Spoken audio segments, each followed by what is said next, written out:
Hello guys! Welcome muli sa Noah's Garage. Sa video ito, tayo ay magre-renew ng business permit dito sa Quezon City Hall.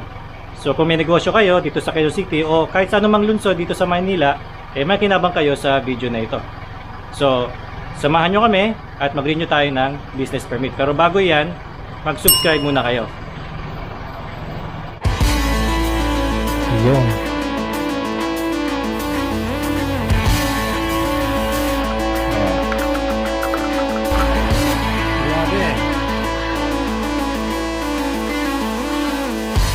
Muna di tayo magaling po. Mga safe na kailangan natin. Pag-uusapan natin ngayon, siyempre, puro sa mga...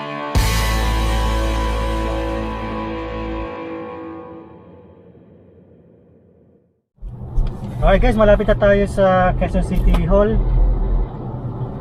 Ang mga kailangan natin, ano ba yung mga kailangan natin? Siyempre, yung copy ng business permit, tax bill, and official receipt last year na binayaran. Tapos, kung merong FS, ITR last year. Tapos yung third quarter ng tax return. Anong FS? Financial statement. Ko alam yun. Yan, siguro kung avid viewer ko kayo guys, malamang alam ninyo na meron kaming laundry shop, no? Isa sa mga kabuhayan namin yun.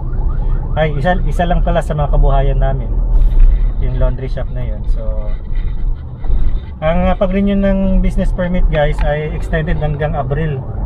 Pero kami kasikasuhin na namin ngayon So ipapakita ko sa inyo mamaya kung ano yung mga step by step. Ganun din kung magkano yung mga gagastusin namin Kung meron kayong laundry shop, sari-sari store, panahon na para mag-renew kayo.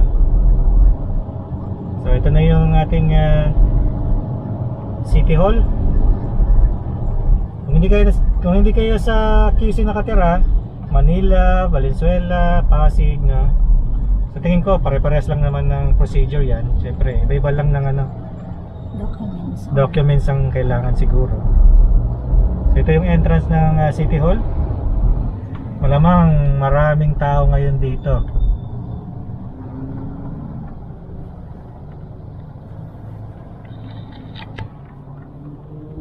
Yan ang City Hall. Ang mayor namin ay ang si Binibining pangalan nun? Joy Belmonte. Si Mayor Belmonte. Wala kasi.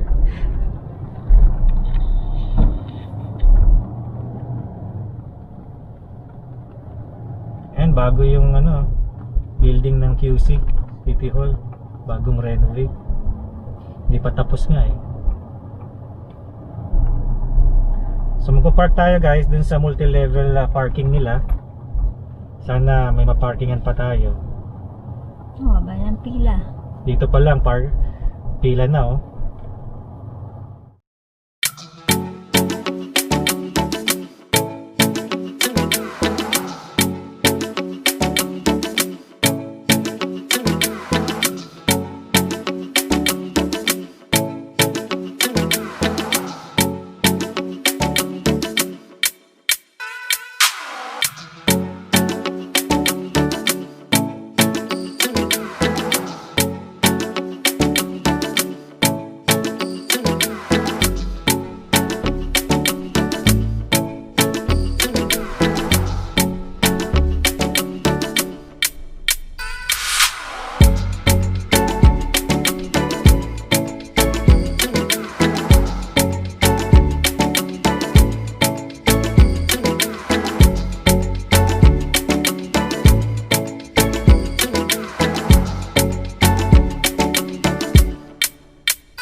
Okay, dito ang step 1.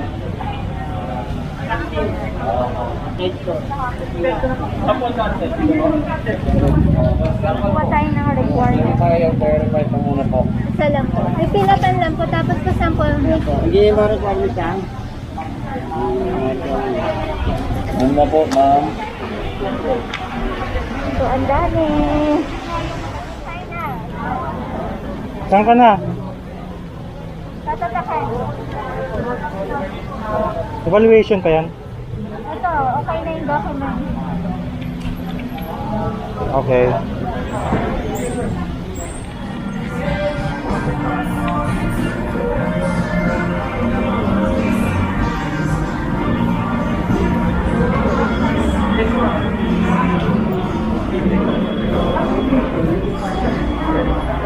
Sa harap na saan?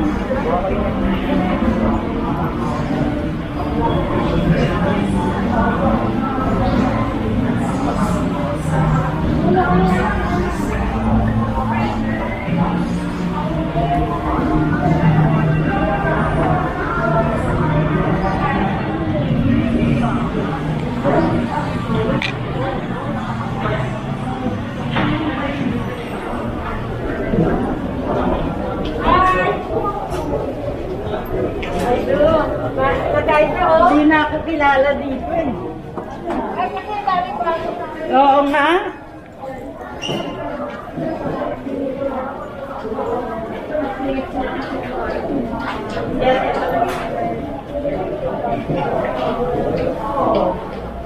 Ano to, payment?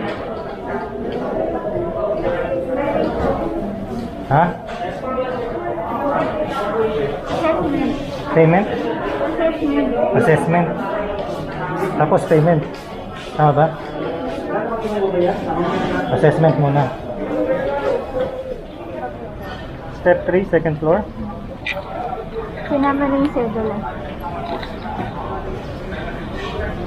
7,000? Tumaas pa.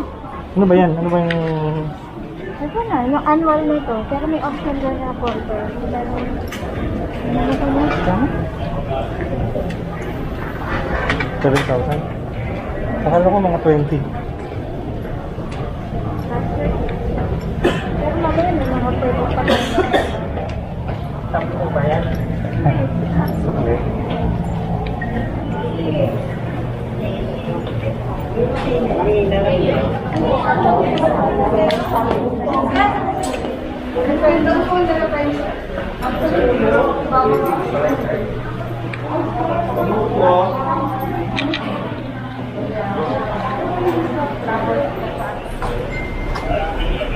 Punta ngayon tayo sa payment sa likod daw ng Land Bank.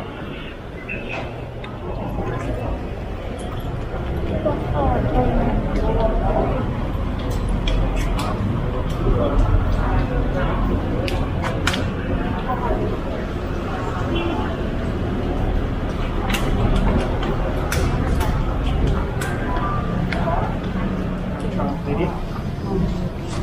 Ayan, malayo-layo pa guys. Nasa 3,154 number pa lang. Ang number ko ay 3,246. Madami. Hindi ko mga tao. Ayan, pero payment na to. I think last procedure na. Ayan pala.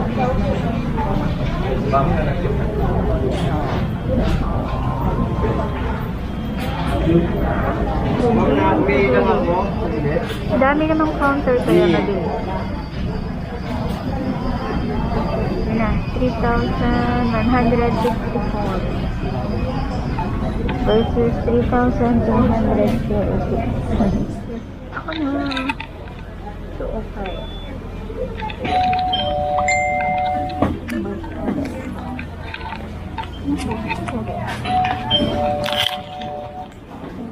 Sa number 7.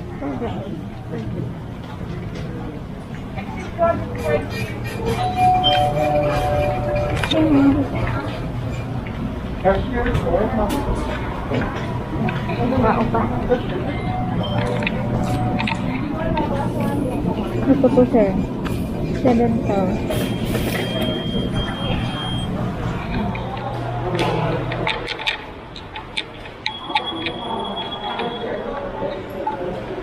Basement deck.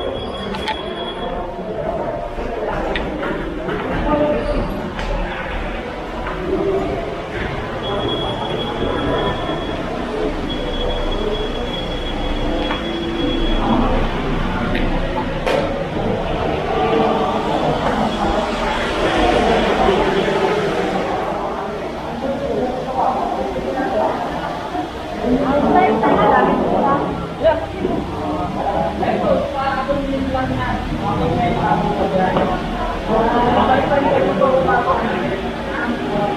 daw? Babalik po bukas. Babalik pa daw bukas? Lang daw to. Ha? Appointment daw.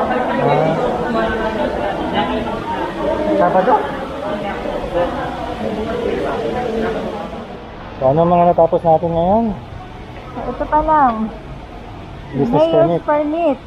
Okay. City tax. So, yung mayor's permit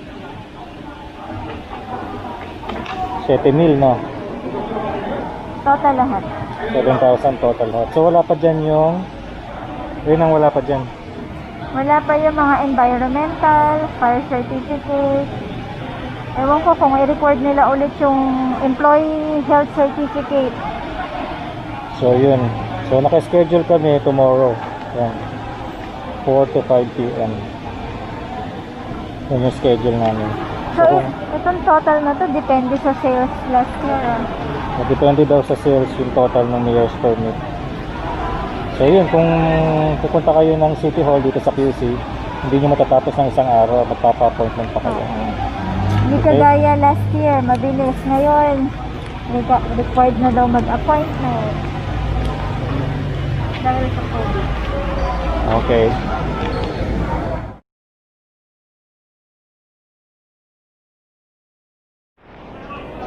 Okay, day 2. Anong mga sikasuhin natin ngayon? Hirap lang, pabalik-balik. Kung kailan may pandemic, pabalik-balik. Hindi maganda.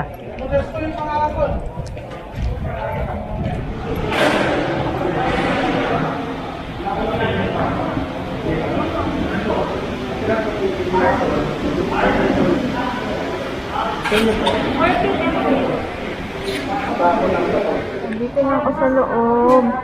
So, meron naman silang coffee or water kung gusto nyo.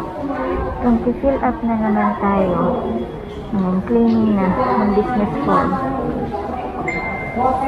Kailangan i-fill up ulit 2 kopya. And then, antayin natin yung number na tawagan tayo. Ito ang key number ko.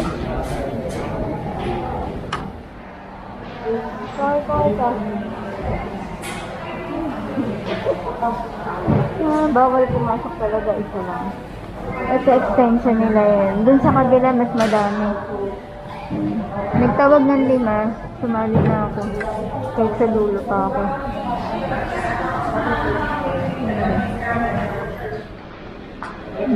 So hindi ko pala makukuha agad.